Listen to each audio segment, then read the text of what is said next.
Hi guys, I'm McGann, and welcome back to another episode of There I Read It, where I'm going over the Harry Potter book series chapter by chapter. If somehow you're new here, I have never read this series before, so it's really fun to untangle this without having the foresight. But today we're on Harry Potter and the Prisoner of Azkaban, chapter 20, I think, The Dementor's Kiss. Yes, chapter 20 is right, but this is a really short chapter, even though it is probably one of the more tense, dramatic, interesting chapters that we've seen. So let me jump right into my notes. At the end of the last chapter, everybody is sort of getting together to go to the castle, and they're going to turn in Peter Pettigrew, and everything's going to be great. So while this group is walking back to Hogwarts, Sirius is like, hey, I know you probably don't want to leave your aunt and uncle's house, but if you ever wanted a different home, you could come live with me once my name is cleared. And Harry's like, are you kidding? And Sirius is like, yeah, I know you probably don't want to leave your aunt and uncle, but I was supposed to be your godfather, so I'm the one your parents wanted you to be with, so I thought I would, no! Harry just jumps in so enthusiastically, like, hey, you got a house? Let's do this thing. And Sirius is like, really?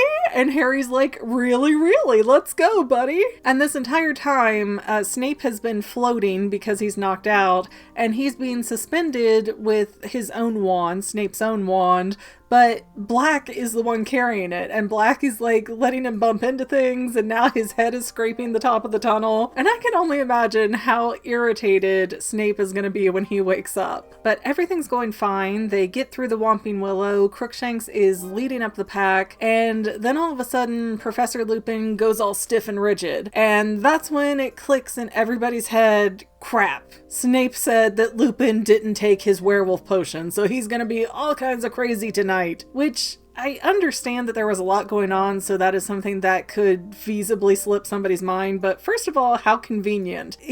How magically convenient is it that the full moon just so happens to be out on the same day that Peter Pettigrew gets found out? I mean, this has been going on for months and months and months. It's been the entire school year, and it just so happens to be on one of the, 8 or 9 full moons that happened during the school year. Oh, I talk so much I run out of breath in the middle of my sentences. And Sirius Black is actually very protective and defensive of the kids. He puts his hand up, stay back, get out of here. But of course, Harry and Hermione won't go because Ron is chained to Peter Pettigrew. So Sirius turns into the dog that's pretty much as big as a bear, and he tries to go after Lupin and get some control over him. But while that scuffle's going on, which Sirius Black does get a lot of pretty heavy damage from Lupin, but Lupin turning into a werewolf is not necessarily keeping track of all of his stuff, so Peter Pettigrew ends up getting Lupin's wand, and he hits Crookshanks and Ron with it, and then turns himself into a rat and runs off into the woods. I assume they mean the Forbidden Forest, but they actually don't specify. And Harry and Hermione try to check on Ron, but he seems really confused and out of it, so I don't know if Pettigrew did stupefy on him or what happened, but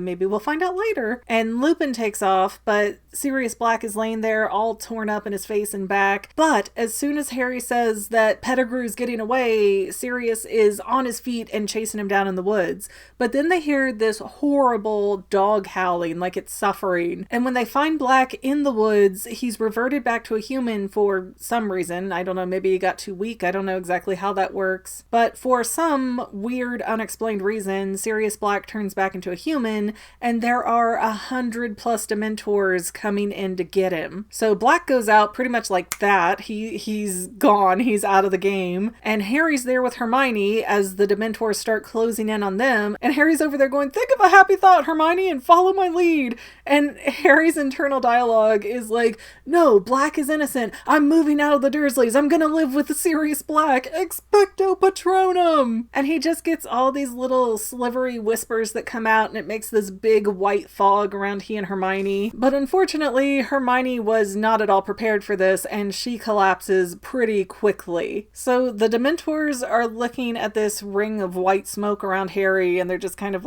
shooing it away like it's fog. And one of the Dementors lowers its hood, so we finally get to see these things' face. I guess they look like Slenderman. They've got this scabby skin and eye sockets, but just this nasty dried out skin spread over them, no actual eyeballs. And and a shapeless vacuum of a mouth while they have this death rattly kind of breath. And they fly, so what the heck are these Dementor things? Are they like dead, cursed wizards? Are these supposed to be like real in some kind of mythology?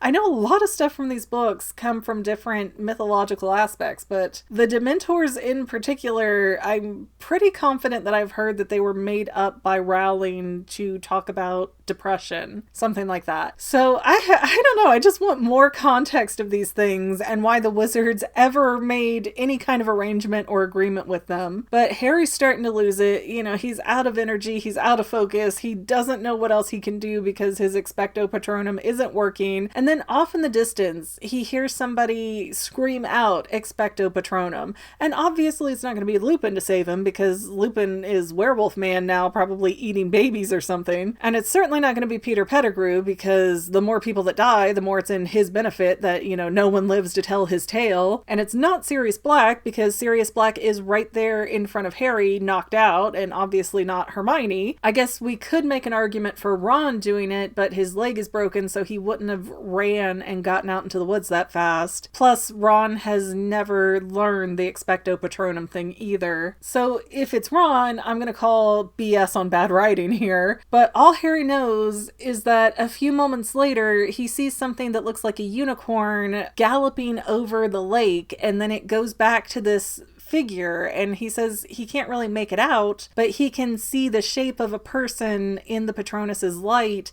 and it's very familiar. So he's like, it couldn't be, could it? And that's the end of the chapter as Harry seems to pass out. So that's maddening. The next chapter is so long, though. I think it's the longest chapter in the book. I wish there was more to speculate on. It was such a short chapter. I feel like it's going to be an unfulfilling episode to watch, but at the same time, it kind of is what it is. That's what we were given. It was a very tense, dramatic, interesting chapter. It just wasn't very long. And I don't know, I just can't wrap my head around where these Dementors came from and who was the idiot that first made a deal with them. And how do you even make a deal with these blind creatures who don't seem to talk? Like, the Dementors are the Wizarding World's primary justice system. Like, they're the prison guards. So how do they communicate? How do they know when to let somebody go? And why isn't Hagrid a lot more messed up? He was in Azkaban for a while. I don't know.